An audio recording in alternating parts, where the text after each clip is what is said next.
Un ataque masivo tuvo lugar a plena luz del día, con explosiones registradas en Kiev y drones que lograron penetrar profundamente en el país. Rusia ha cambiado su táctica con respecto a los ataques aéreos.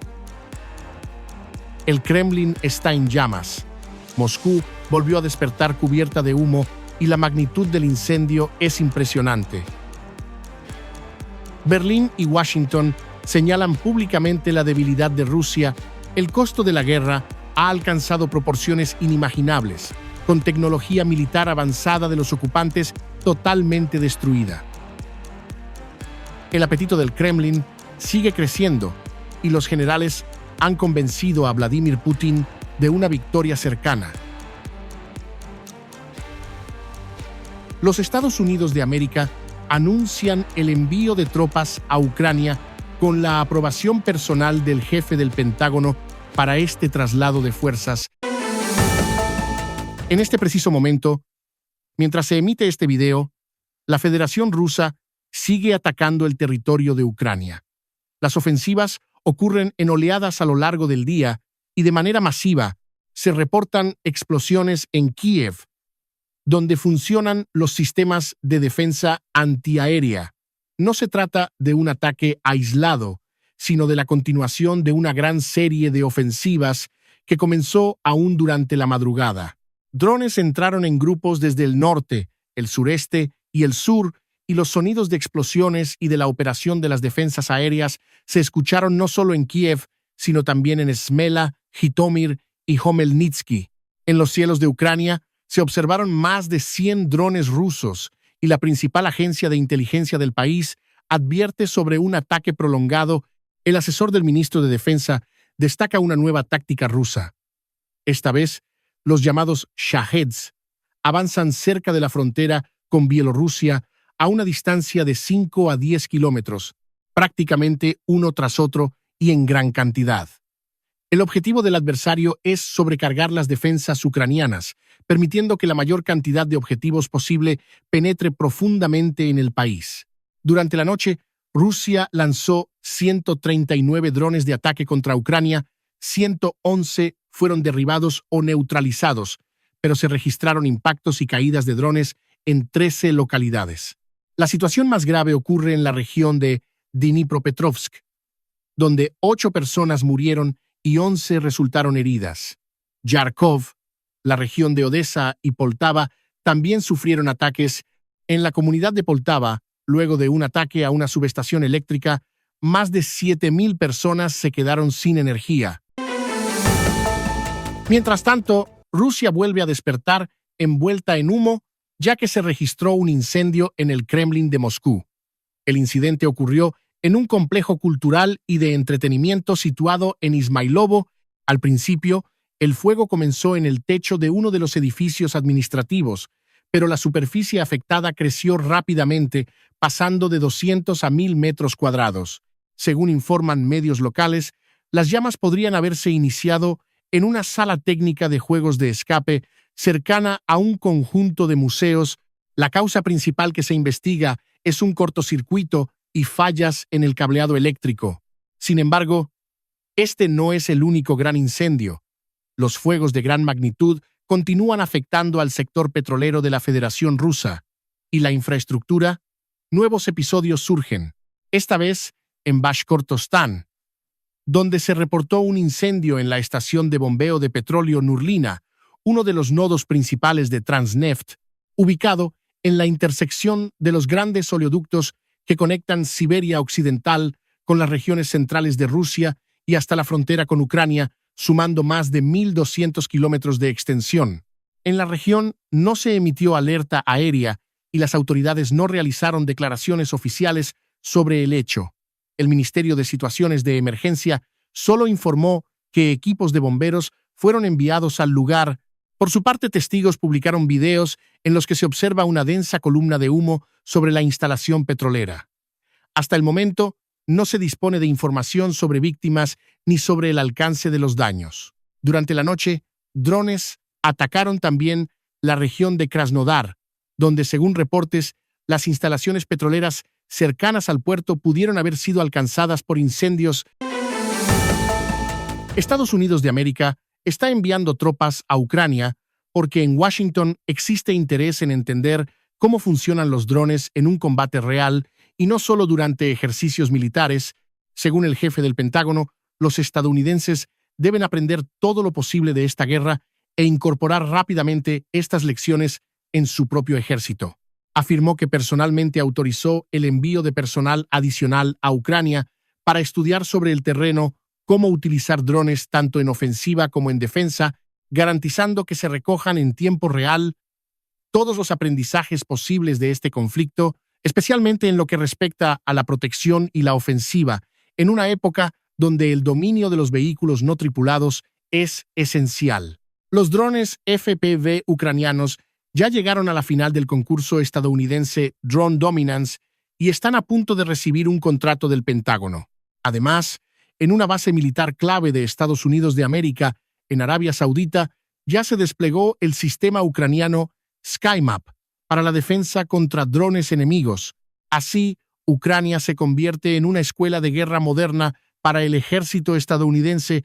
Al mismo tiempo, los países árabes del Golfo Pérsico están firmando acuerdos bilaterales con Ucrania y han enviado un mensaje claro a Estados Unidos de América. Ustedes se metieron en una guerra con Irán, pero no pudieron protegernos de los drones Shahed. Adivinen quién sí puede. Ucrania, el país que quieren abandonar a su propia suerte y sacrificar en el altar de Putin. Eso no tiene ningún sentido. Cabe recordar que hace algunos días, Donald Trump afirmó que la ayuda ucraniana para la defensa contra drones no es necesaria en absoluto. Mientras tanto, en Ucrania se ha dado a conocer el costo de la guerra. Se ha calculado muchas veces cuánto le cuesta este conflicto a Moscú, pero para Kiev la factura también es muy alta. La cifra fue presentada por el ministro de Relaciones Exteriores, una fuente más que oficial. Para Ucrania, un solo día de guerra cuesta cerca de $450 millones. Este es el mayor desafío para nosotros, porque estamos pagando el precio más alto posible, y en este momento, la tinta de la historia europea es la sangre de los soldados ucranianos. Queremos terminar esta guerra, y el único camino es fortalecer aún más a nuestro país y aumentar la presión sobre Rusia utilizando todas las herramientas posibles. El crecimiento de estos gastos asusta. En 2024, un día de guerra costaba al presupuesto ucraniano cerca de $140 millones. En septiembre del año pasado, en el Parlamento ucraniano ya se hablaba de 172 millones por día. Ahora son 450 millones, casi 3 veces más que hace un año. Por otro lado, Rusia gasta proporcionalmente más. Según una estimación anterior de la revista Forbes Ucrania, Rusia gastaba unos $400 millones diarios en 2022. Cálculos más recientes para 2025, citando fuentes ucranianas, indican entre 547 y 584 millones de dólares al día. En los días de ataques masivos con misiles, los costos oscilan entre 400 y 700 millones de dólares diarios, ya que el precio depende mucho del tipo y la cantidad de misiles y drones empleados. También existen estimaciones más amplias que mencionan cifras aún más elevadas, pero se puede calcular un mínimo y compararlo con el tamaño de las economías de ambos países. El ministro ucraniano señala que este año podría ser decisivo para la paz, pero según él, sin los Estados Unidos de América, no es posible avanzar en un proceso real para poner fin a la guerra. En cuanto a los costos de la guerra, el avance ruso, una vez más, no logró romper las líneas. Un tanque T-90M, considerado el modelo más moderno en el arsenal ruso y valorado en aproximadamente $5 millones, fue destruido en la región de Yarkov por un dron FPV cuyo costo ronda los $1,000. Para ser exactos, fueron utilizados 2 drones en la operación, pero aún así, la diferencia económica es contundente. Equipos valorados en millones frente a dispositivos desechables baratos según los estándares de la guerra moderna. El tanque estaba oculto en una posición camuflada después del primer ataque, intentó escapar, pero el segundo dron lo alcanzó y lo detuvo. Los operadores de los grupos North y Eagle, pertenecientes a la 151ª Brigada Mecanizada Independiente, detectaron y atacaron el vehículo, el T-90M, que Rusia presenta como uno de sus tanques más avanzados. Ya ha perdido más de 30 unidades destruidas o capturadas desde el inicio de la invasión en gran escala. Es simbólico que el primer T-90M destruido en Ucrania también haya ardido en la región de Kharkov, cerrando así un ciclo en el conflicto. No habrá tregua, eso es seguro. Putin recibió un mapa impreso. Una vez más, confía en el mapa elaborado por los generales. Según el Financial Times, el mando ruso convenció a Putin de que para el otoño podrá tomar toda la región de Donetsk. Después de eso, según fuentes citadas, el Kremlin quiere subir el precio de cualquier acuerdo de alto el fuego y exigir aún más territorios. El plan siempre fue conquistar Kiev. Ese objetivo fue trazado y tiene que ser alcanzado. Los militares le aseguran a Putin que los ucranianos están enfrentando serias dificultades, el frente ucraniano se desmorona y ya no tienen suficiente personal. Primero el Donbass, luego nuevas reivindicaciones territoriales sobre las regiones de Jersón y Zaporizhia. La inteligencia ucraniana advierte que, si Rusia logra avances en el Donbass, Putin intentará utilizar ese éxito como una plataforma para extorsiones futuras. Aún así, fuentes del Financial Times aseguran que el presidente ruso está cada vez más centrado únicamente en el Donbass y ya no quiere congelar el conflicto en las líneas de frente actuales. Sin embargo, públicamente insiste en que la guerra debe terminar y por alguna razón los ciudadanos rusos siguen creyéndole. Muchos se preguntan cómo no apoyar a Putin, ya que, según ellos, él entiende mejor que nadie la situación. Puede ser que realmente se acerque el final y por eso continúan apoyando. Sin embargo, la guerra ya llega a su 5º año y la población espera una victoria. Incluso el propio presidente de los Estados Unidos de América, quien recordamos, retiró a Rusia de la lista de superpotencias, dejando solo a China y Estados Unidos de América, declaró que la guerra está a punto de terminar. Sin embargo, la situación sobre el terreno dista de ser tan favorable para el Kremlin como se presenta en los informes oficiales. El avance ruso se ha desacelerado. Ucrania ataca a las tropas rusas tanto en las líneas de frente como en la retaguardia. No es Moscú quien demuestra superioridad en el campo de batalla, algo que incluso comparte la Unión Europea, como expresó el ministro de Defensa alemán. Él considera que los ucranianos realmente tienen ventaja. Rusia atraviesa un periodo de debilidad, tanto en el plano económico e interno como en el frente de combate. En Ucrania, mostraron al ministro alemán cómo los drones atacan puntos de mando en las regiones de Zaporizhia y de Dnipropetrovsk, con operaciones de inteligencia, caza de sistemas rusos y ataques a soldados.